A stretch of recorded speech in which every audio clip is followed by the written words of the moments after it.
Terry's litany of miscreants and those on the world stage who can be characterized as anything except good guys brings to mind Winston Churchill's comment about what he would do to defeat Hitler. And he said the accusation was that Britain was going to make a pact with Joe Stalin to defeat Hitler. And Britain said, and the British Prime Minister said, I would make a pact with the devil himself to defeat Adolf Hitler. The question is not who your allies are and whether they're bad guys or good guys. The question is who's trying to kill you. And during German rearmament in the 1930s, the answer was very clear to Adolf Hitler in terms of his objectives. His objectives were worldwide in scope. And it was also very clear to the soon-to-be British Prime Minister, Churchill, that something had to be done about it. A coalition had to be formed, that it wasn't going to be Great Britain alone that would be able to stem this tide, although for quite some time Britain had to stand alone, but that it would be Churchill's mission to put together a coalition internationally in order to make certain that the Third Reich was put down, and frankly that the Imperial Japanese efforts to conquest were put down. Now that brings us to the ticklish issue of foreign policy and how you conduct it in an age when you find out in the morning papers that there's an Al-Qaeda affiliate that has been working with a Saudi Al-Qaeda bomb maker, formerly in Yemen, but now apparently in Syria, who has gotten together with a cadre of Al-Qaeda seasoned veterans and are working on a concept of a new type of cloak or dress shirt or underwear that can blow up a plane. Now, on three occasions now, we've had this individual attempt this. And on 3 occasions, he's been foiled, including in '09, if you remember the Christmas Day attempted bombing. But what makes this problematic for the United States is we could turn a blind eye to it, but in point of fact, in Counterterrorism 101, the first lesson is you don't let them have a sanctuary to train. And in this stateless area that is now parts of Syria and Iraq, you do have this Al-Qaeda affiliate that is very much into training, as are their younger sons in ISIS. Now, the profile of an ISIS fighter, he's probably 19, 20, 21. He's very savvy in terms of his ability to use the internet. That's how they're recruiting. Most of these young men are foreign fighters. They're not from the region. They're coming in with passports from Europe and the United States and Australia, etc., or Central Asia or Russia. Our problem is that they're not going to stay there. Our problem is that whether it's their father's generation, Al-Qaeda, or the sons of Al-Qaeda, basically, this offshoot, which is ISIS, the training is focused on carrying out terrorist attacks. So we are in now the dirty business of deciding whether or not we're going to go in and meet with the Kurdish militia, with the female and male battalions that have been fighting them. Why are the Kurds fighting them? Because obviously the Kurds are in the way of the caliphate. I mean, everybody's fighting them in the region right now because they're on the march. And as they take town by town, they're finding apostates everywhere, whether those apostates are Sunni or Shia or Kurd or Christian or Yazidi. This particular sect is in fact the Zoroastrians who've been there for 10,000 years. Every one of these religions that do not comport to their particular invention or articulation of what a good jihadist should believe in have their necks on the chopping block. And so as they go through these communities and eviscerate or wipe out those who surrender to them, as they take the women as captives or sell them to their fighters, as they literally behead and crucify and execute those in front of them, the question is, will we attempt to rally an international coalition, or do we want to see if this thing will burn itself out? Well, it hasn't burnt itself out since we've waited for 7 months, or a year now, to watch their operations out of Syria, across Iraq, up to the borders of Jordan. And my suspicion is that unless we seize the moment to organize the international community, and some of this was done last night, maybe the first wave of F-16s and the rest of the arsenal that was sent up were predominantly U.S., but by the time the third wave was up, we had Saudi Arabia planes, we had fighters from UAE, we had Jordanian fighter planes, Bahrain. The French were involved in the effort. I think the Australians will soon be involved. So it is a consortium of interests in the Middle East, in Europe, here in the United States, in Southeast Asia. Why? Because the foreign fighters come from everywhere, and the idea of allowing them to continue to work their magic in trying to develop the next generation of bombs that they can set off on airlines is not going to work for any of us. And the thought that we would wait until they come back to carry out their attacks rather than hit their command posts, hit their munitions depots, hit their bomb-making facilities — this is all what was done last night — and hit where they're doing the training of these 19-year-olds, when you weigh the two in the balance, I think the international community is going to come to the conclusion that we're going to have to take decisive action. And yes, it won't be easy choices.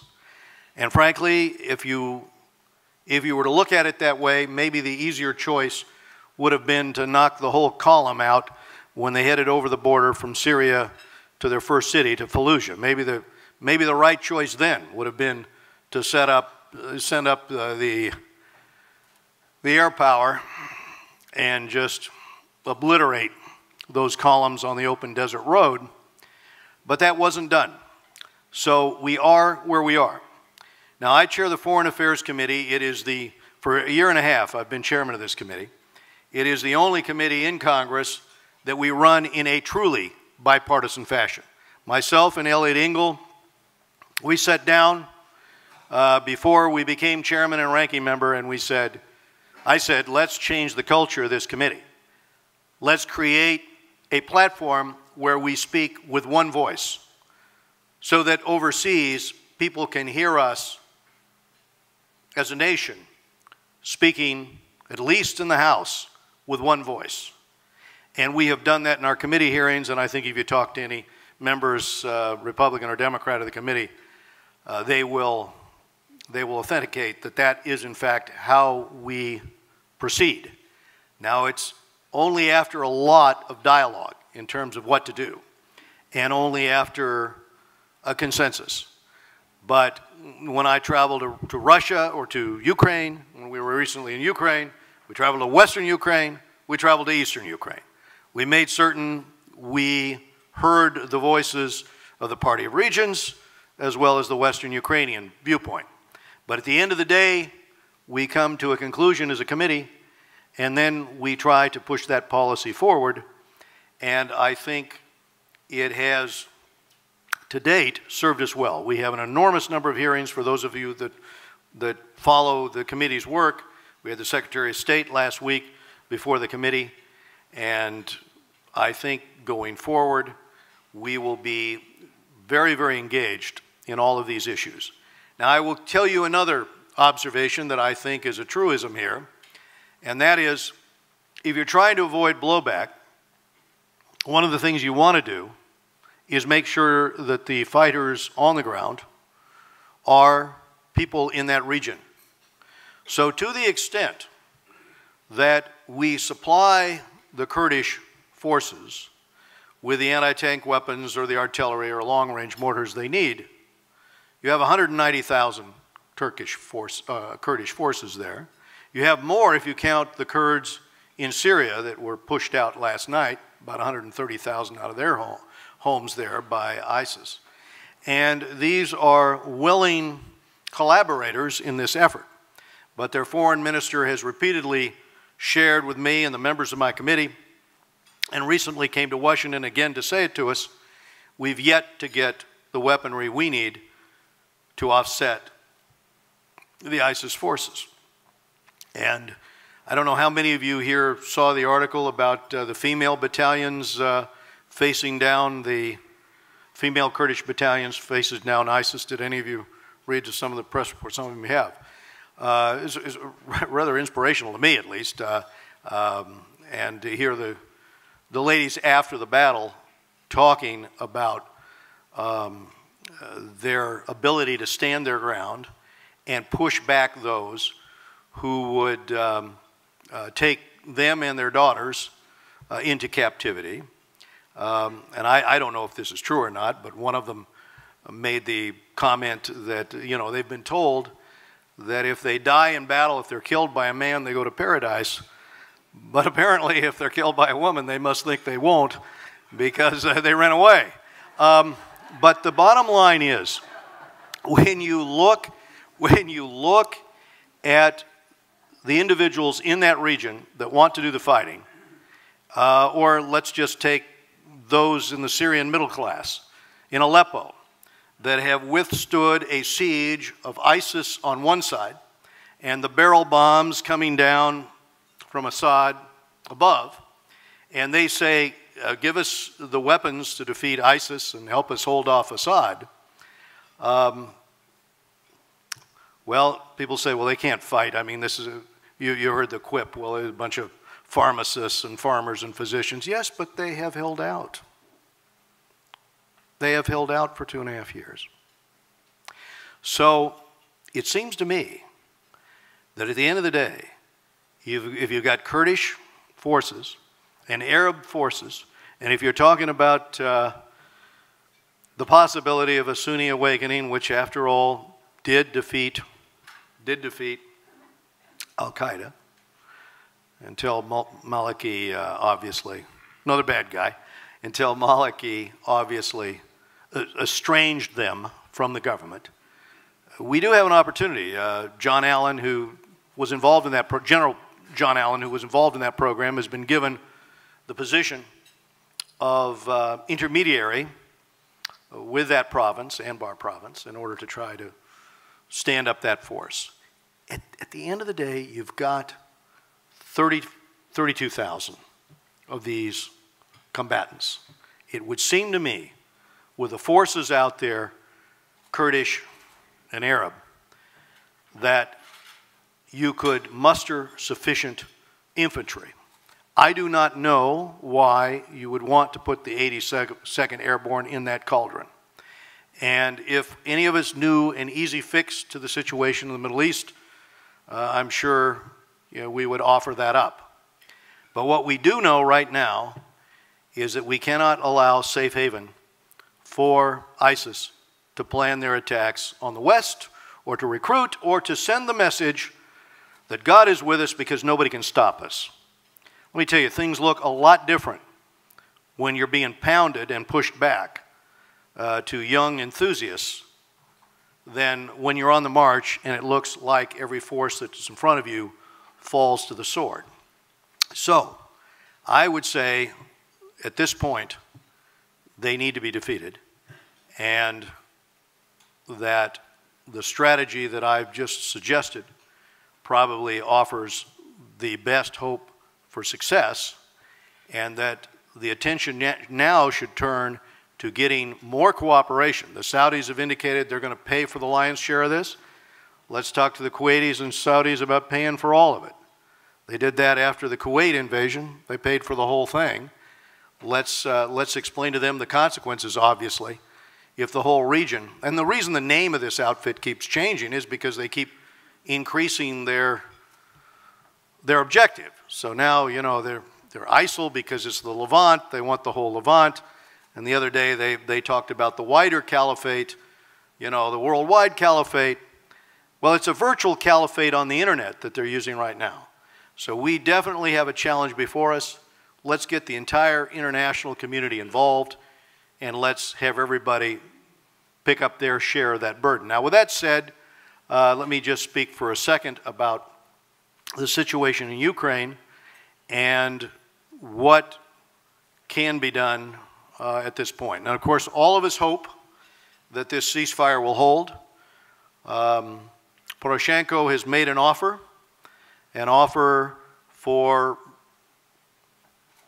guarantee of the Russian language, Russian culture, an amnesty for those who fought, local autonomy or regional elections for those in the East. It's an offer that's pretty appealing to a lot of people in the East.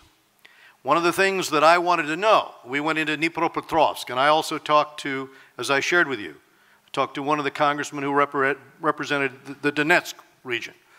But in Dnipropetrovsk, which is right next to Donetsk, I talked to every group we could put together for our 8-member delegation. The women's groups, the civil society groups, the lawyers groups, the Jewish groups. All the Russian-speaking groups are all Russian-speaking there. And at the end of the day, after the dialogue, every group, including the governor, the council, shared the same thought. At the end of the day, we do not want to be part of Russia. This country voted for independence, and the overwhelming majority is for independence. So the question is, can we wind this thing down in a way that brings those in the East up under Poroshenko's governance? We know how we got here. Part of it was overreach. Overreach on the part of those in the West who tried to change the language to Ukrainian language instead of Ukrainian and Russian. That was the excuse that was needed in order to drive that wedge. If that had not been done, and the Prime Minister admitted, I brought it up with him, he says, yeah, that was the stupidest thing we ever did. And we vetoed it after it was passed, but the damage was done because it had already been reported, and out in Donetsk, you know, obviously the Russians made the most of it. Now, the reason that those in the East are so upset is because, as they told us, in Russian media, they've recruited off the internet, in the Russian-speaking world, every malcontent and skinhead that they could find to come down and train in Russia and bring them over the border in order to be part of this insurgency. Obviously, since then, they upped the ante by bringing in Russian troops into Ukraine, north of Crimea. And given this situation, it has turned a lot of people in the East. So if Poroshenko can push the advantage that he has now in the sense that most of the people in the East want the Russians out, we may have an opportunity to wind this thing down. Russia's a declining power. They're serving under sanctions. The reason their head of state has so much power is because he controls the media, electronic. If you watched RT television lately, you can see some of the most adept propaganda, far surpassing anything that existed in the Cold War. I spent some time in Eastern Germany on an exchange program. That was child's play compared to the propaganda that goes on now, where they're told people are beating, you know, the Russian speakers. They're actually crucifying 7-year-old boys, and all of these stories that you hear on Russian television, it's intended to whip up nationalist sentiment. We do not have, going back into that country, what we had with Radio Free Europe, Radio Liberty. What we had in the 1980s that had such effect on Eastern Europe and on the former Soviet Union.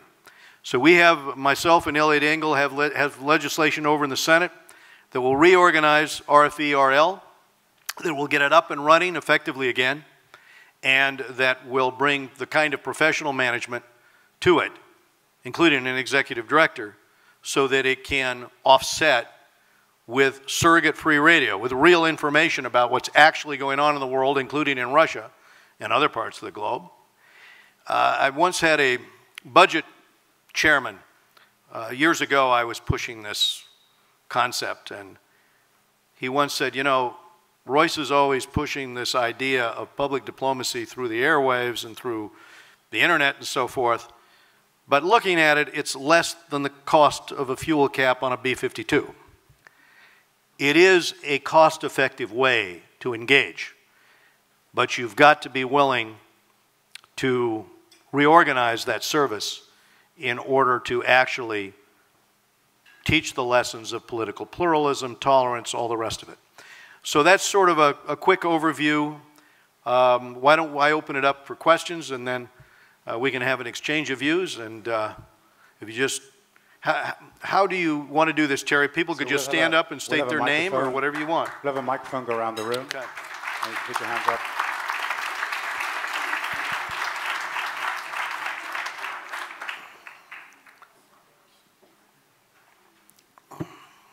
Hello, thank you for coming so much. It's just been wonderful hearing you speak. What I want to ask you about is Putin. Can you give us an analysis of him? Sure. What's making him tick? It seems like he's on an absolute losing road if he follows this.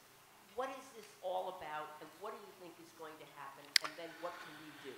I think it's about nostalgia. I first met him when he was vice mayor of St. Petersburg. And at that time, he and a fellow councilman, these two councilmen were here. They were in Washington, D.C., and they asked me and another member of Congress to stay over the weekend and get to know the St. Petersburg council members. And so we brought along a fellow we knew who knew a little Russian because he'd done some work in that part of the world, Jack Wheeler. So we're sitting there, and Jack and Putin, we were in the Irish Times, little pub, and they were arm wrestling. And Putin's a very competitive guy. That's the first point. Incredibly competitive. And I knew Jack was very strong because in his living room he had a bench press. You know, he worked out all the time. But Putin obviously was a very strong man because he was keeping up with Jack. And as this went on and they're looking at each other, they're straining every sinew. And finally, maybe Putin thought he would lose, I don't know, but he jumps up and Jack jumps up. And Putin points in Jack's chest and yells, CIA, and Jack goes, KGB. And at that point, Putin just starts laughing. And that's the first time I realized he was somebody other than a councilman from St. Petersburg, and also explained why it was so hard to have a dialogue that was not so tense. I had asked him what he wanted to see in town. He said, I want to see a train station. I took him, you know, Union Station's only 2 blocks from there. I took the two of them over there to show him, and he was, oh, no, no, no, this is a Potemkin village. This is a false front. I drug him in the back. No, there are really trains there. No, you just put this up to show foreigners. It was not possible to really establish a rapport with him because he was very upset with what had happened to the Soviet Union, the dissolution of the Soviet system. I've had many other conversations with Duma members over there and with their intelligence services that are focused on challenges in the future. Putin is focused on the past. And it was quite common for those who got to the top of the KGB to end up sort of inheriting the system, like Andropov and so forth. I think he looked forward to doing that. And when he used the apparatus to get to where he wanted to go, it's not the empire it once was, and he's sort of preoccupied with what he can do. But in so doing, what he has succeeded in doing is destabilizing the Russian minority populations that exist in the Baltic states or in the former Soviet states in Central Asia and in the East. So if I talk to these ambassadors, they all have the same complaint. You know, maybe Joe Stalin moved a certain number of the population out to the gulags, brought in Russians. Those Russians were pretty acclimated to the local culture, but they were still ethnically Russian. And for the last few years, Putin has been, you know, like in Estonia or Latvia, you know, working on that Russian minority population, telling them, you're being mistreated by the majority. But Russia will help protect you. You need to strike back. I mean, this is what is so upsetting. We were in Azerbaijan, which is looking at bringing oil, you know, into Eastern Europe, which would be very important to Ukraine. Same problems. Same problems. The Consular Corps is here. Let me thank the Consular Corps, all of you Consul Generals for being here. Let me also thank those of you on the board who made certain that these students had an opportunity to come today. I think it's very important. And I congratulate you for that.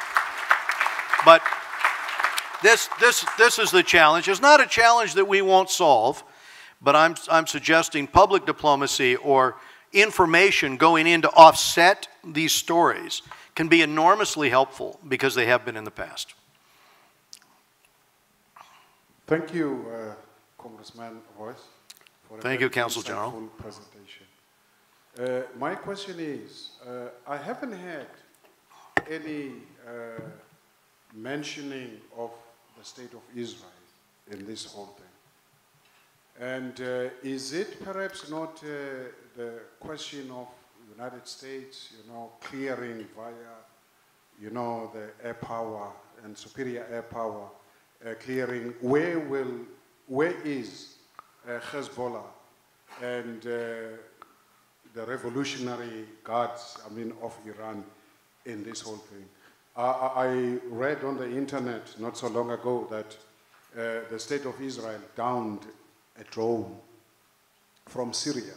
Is that not a deflection? Is it not perhaps, you know, a perception from other quarters that the United States is clearing the bad guys in order for Hezbollah, the other bad guys, to occupy that space? Thank you. Your Excellency, let me make the observation that with respect to the machinations of the Ayatollah in all of this, it's been very unhelpful because Maliki himself allowed himself to be influenced by and became a tool, basically, of Iranian foreign policy. In so doing, obviously what he did was to alienate the Kurdish and Sunni portions of his country. If you're a head of state, what you want to do is be inclusive. But one of the things he did was to sack not some of the generals, all of the generals, and replace them with his cronies. Men who had no military training, but were close to him. And this was advice that he was getting, you know, from Iran. And it turned out to be very unfortunate because, first of all, the soldiers had no confidence in these cronies. And second, it wasn't the soldiers who ran first when ISIS began its march into these towns. It was the generals, the so-called generals who had no background in military matters, that ran first. And when that happened, you know, the rank and file retreated as well.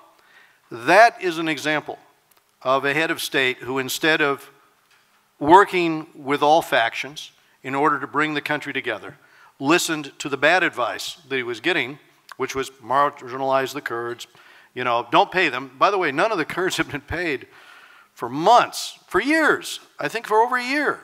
And in those battalions, he actually pulled the Kurds out of Mosul, or, you know, where they were going to set up a defensive perimeter, put his own crony in there, who promptly ran away first. Usually it's not the general who runs away first in a military action. And you know, the rank and file heard about it and followed suit. So very poor leadership. And so that would be my observation about Iran's contribution, which I think has been destabilizing in all of this. In terms of the drone, a drone being shot down on the Syrian Israeli border. I'm not sure of the particulars of that, but I think a lot of drones are being downed in this region whenever they go over, you know, neighboring airspace. Other questions? Congressman Royce. Yes. Thank you for being here tonight. My name is Teresa Yerbian from the Armenian National Committee of America. My question was in regards to our allies. You opened up with our allies, and who are our allies and enemies in this confusing state. And the question pairs with Turkey and the recent reports as of yesterday that artillery was being transferred from trains in Turkey to ISIS. And how is our administration and Congress holding our ally Turkey accountable in this case of if we end up in combat and not just airstrikes? What's going to happen if this type of artillery is then used against our soldiers? Okay. Well, let me first say our hearts go out to the Armenians who 48 hours ago lost their church. It was overrun by ISIS. And what is particularly ironic is the name of that church in northern Syria is you know, the Church of the Genocide Remembrance, as I recall, the Armenian Church of the Genocide Remembrance. And so we have ethnic cleansing occurring there right now at the hands of ISIS. In terms of dealing with Turkey, one of the things we are trying to do is to get Turkey to seal the border because the foreign fighters are coming through Turkey. So that's point number one, and I don't doubt that some equipment comes through Turkey. What we want is the Turkish military on the border in order to block that egress for that equipment and for foreign fighters. The other request we have of Turkey is the use of the air base, which up until now I don't think they've agreed to. They may have last night, but I don't think that that's happened yet.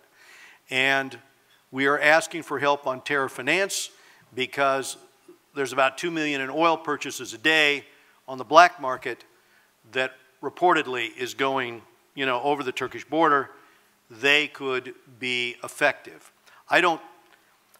I've had a lot of conversations with the Turkish government, including with Erdogan.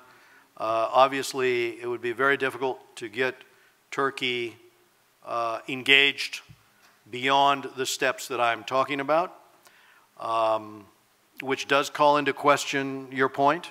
What does it mean to be a NATO ally when, you know, you're not part of any operation, even when it's on your border, and there's a humanitarian crisis?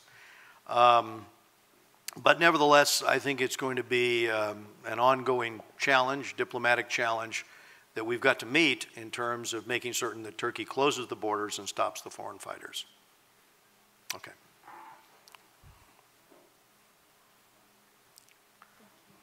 Hi, Chairman Royce, nice to see you again. My name is Nama Habib. I work at Jewish World Watch, and we're, of course, concerned about genocide and mass atrocities. Yes. And one of the things that we've seen both from Assad and ISIS is this devastating contempt for civilian life. In terms of ISIS, we see it as a truly genocidal threat, and Assad seems to skirt that line himself more often than not. What is it that we can do as we draw this coalition together to make sure that both our coalition allies and the forces on the ground are doing their utmost to protect civilian lives as we try to retake territory from ISIS? A tremendous challenge, but as you bring up the issue of what we're to do about the situation in Syria, we recently had a hearing with the photographer who documented those who were sent to the morgue. There are 13 intelligence networks in Syria. And he took tens of thousands of pictures, but as we went through the photographs, they actually identified 10,000 people. As he testified before our committee, these were men, women, and children. They were Alawite, they were Christian, they were Sunni, but they all had been tortured to death by Assad's regime. And the reason he came forward was because of the magnitude of it. He was shaking, but those photographs have been authenticated as real. And it's that magnitude in terms of what's going on in Damascus that has helped set in motion some of this civil war. We are trying to get to the table, force to the table, the Free Syrian Army with the government in Damascus, with Assad's regime. The Secretary of State puts a lot of effort into this and has tried to get Russia to assist in this.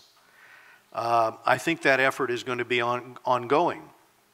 But the reality is that if we were to turn a blind eye to the situation faced in Aleppo, it would get worse. I think under these circumstances, the challenge is to see what we can do to stop ISIS, because ISIS is going to take the killing, the slaughter, to a whole new level. Those who surrender to ISIS are slaughtered. Those who, when they answer convert or die, give the wrong answer, are slaughtered. And it's the magnitude of it that demands international intervention. I know that Samantha Power will bring this up for a National Security Council resolution and attempt to bring the world community together, be behind concerted action. You know, to get back to the Armenian genocide, or the comments that the Armenian American raised about the consequences of turning a blind eye, where does it stop? Where does it burn itself out? Well, it burned itself out after 1 million Armenians were slaughtered in 1914. That was the last caliphate. And now you have another caliphate, 1916, 1918. Now you have another caliphate that is conducting itself in that horrific way, again with the same language. They're using jihad.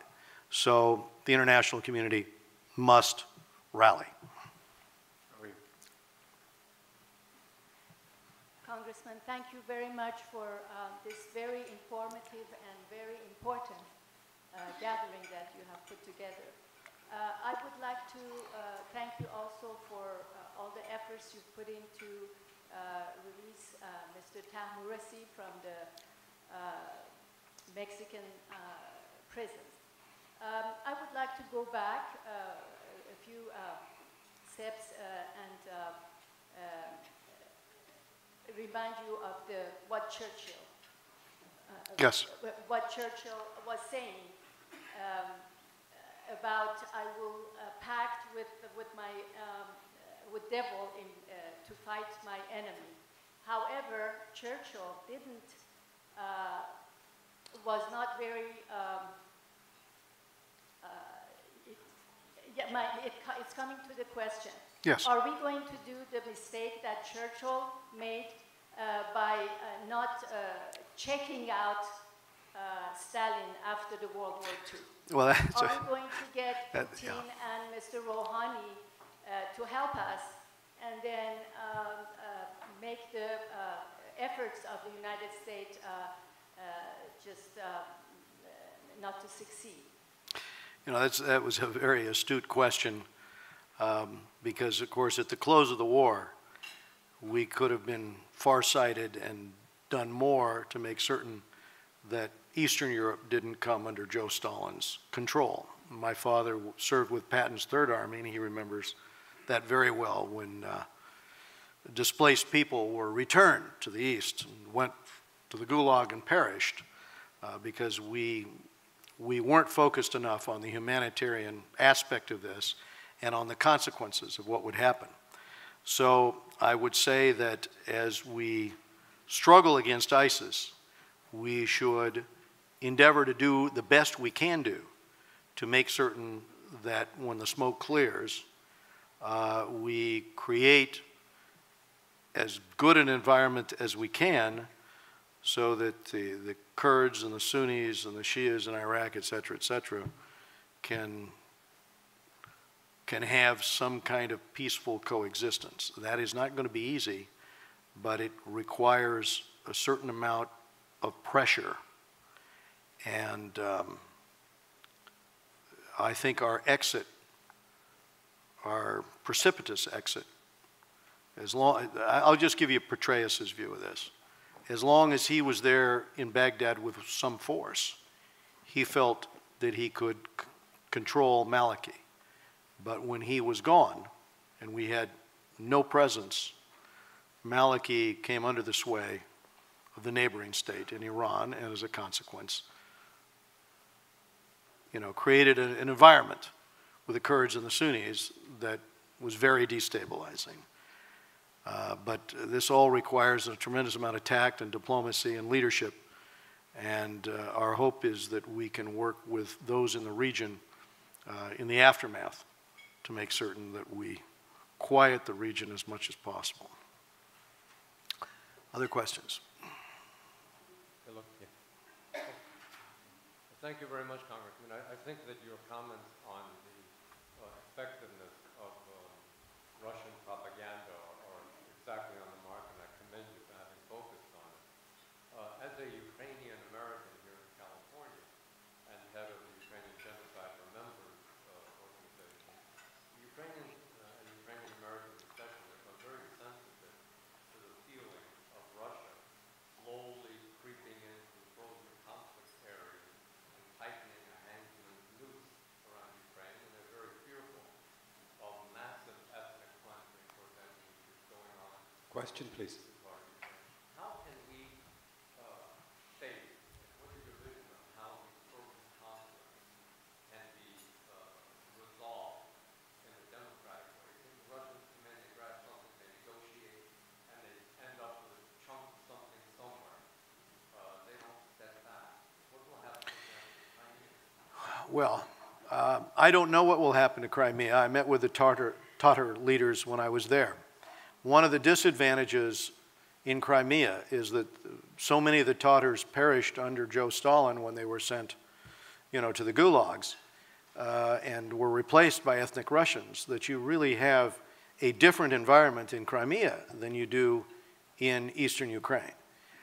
In eastern Ukraine, by the way, in Ukraine, 8 million Ukrainians either perished in the famines or were sent to the east, maybe more. And ethnic Russians did come into some of those cities, and so it does complicate all of this.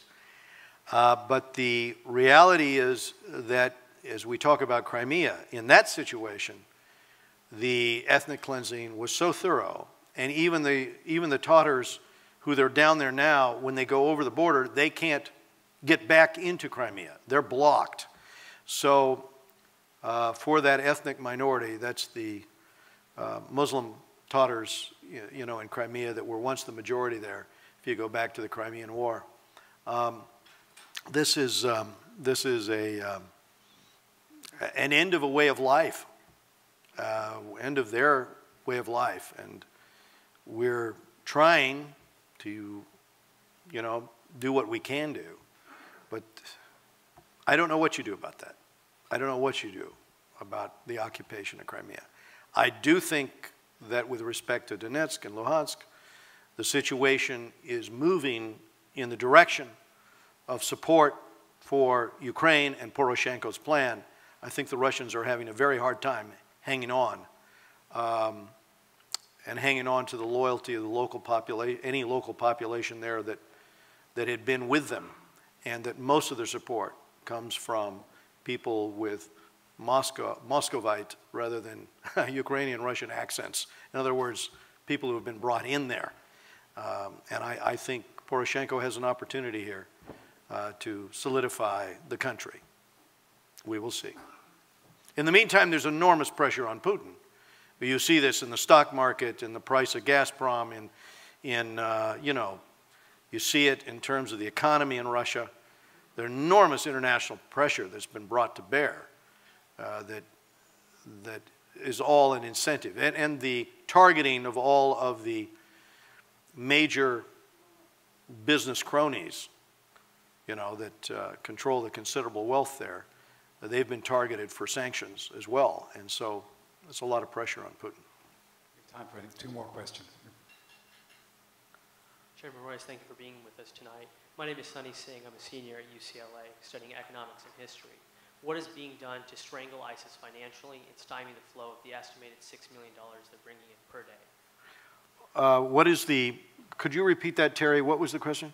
Yeah, what is being done to stymie the flow of funds coming into ISIS? And he quoted a figure about $6 million a day. All right. So part of the funds coming into ISIS is the sale of oil for those assets that they have, and that's about a third of the money. And with that, we're putting a lot of pressure on Turkey.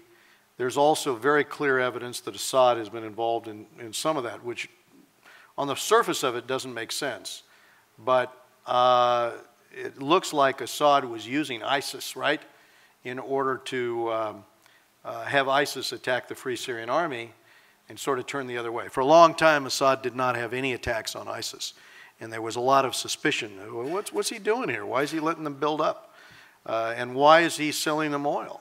So I think we've got to work on both of those issues in terms of blocking their access to that asset. And the Kurds can push them out of that region. That's traditionally Kurdish area.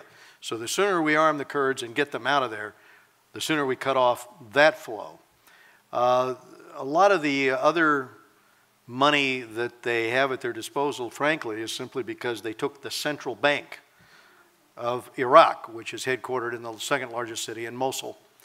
And they have that hard currency at their disposal, and that's going to allow this fighting force to pay their soldiers well, their insurgents well, and to get access to a lot of what they want to obtain in order to carry out terrorist attacks. And that's just an unfortunate reality now.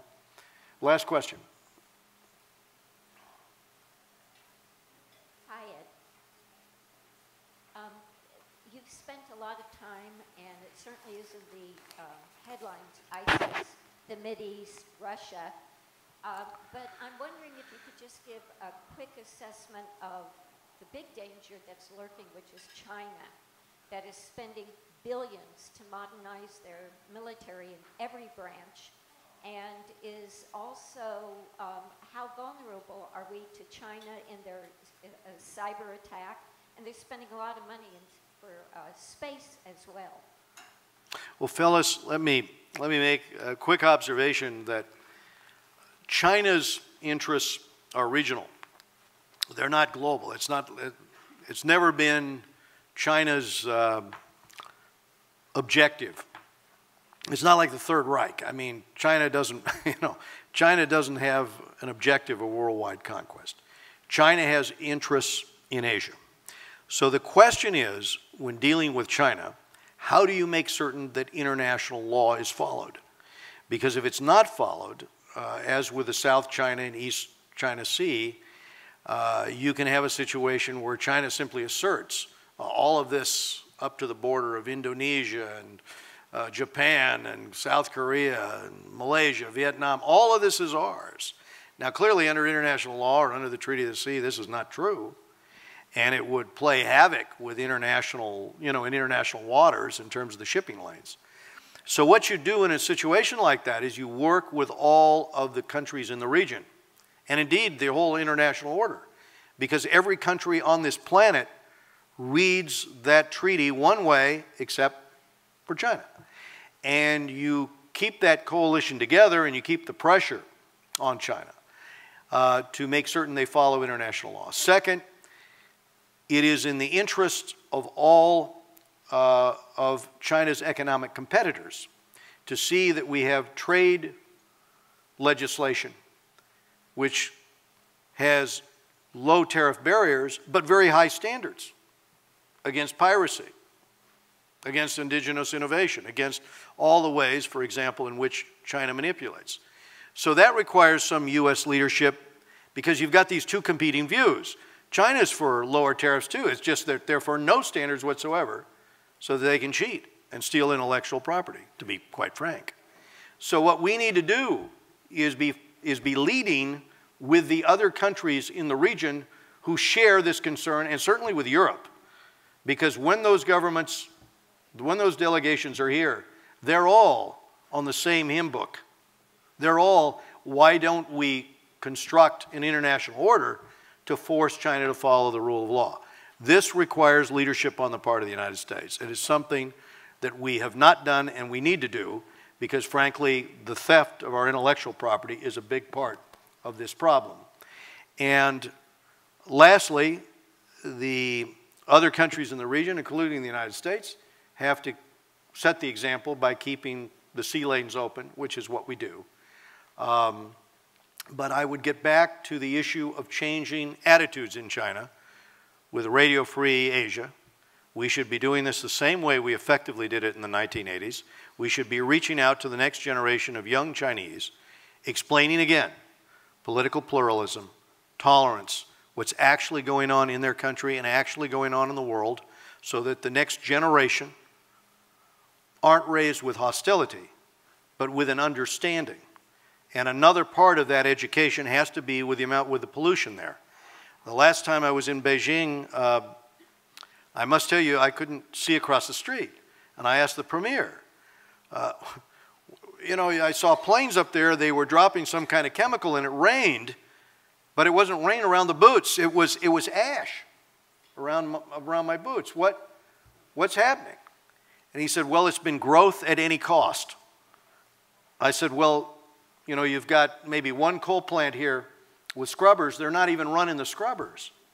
Well, it's growth at any cost. Well, shouldn't that be part of the dialogue inside China? Shouldn't Radio Free Asia be having a dialogue with the people of China about using their resources in order to protect the environment? I did ask these Chinese officials, where are your sons and daughters? They're not being educated in China. Now, half of that, I'm sure, is because, you know, they want them to be worldly. But I bet another half of it is they don't want their kids breathing that air. And I think we should have a very concerted effort in terms of environmental science broadcast in there on a daily basis until China does its part of, instead of plowing that money into the fleet, plow that money into offsetting the environmental degradation there that frankly is also affecting us because 20% of that, according to Scripps, you know, gets over to California. It's far past time for us to lay it on the line and tell the next generation there what is happening and encourage that dialogue. And we can have young Chinese diaspora do that, and they'll do it very effectively. Thank you all very much for the opportunity to talk to you.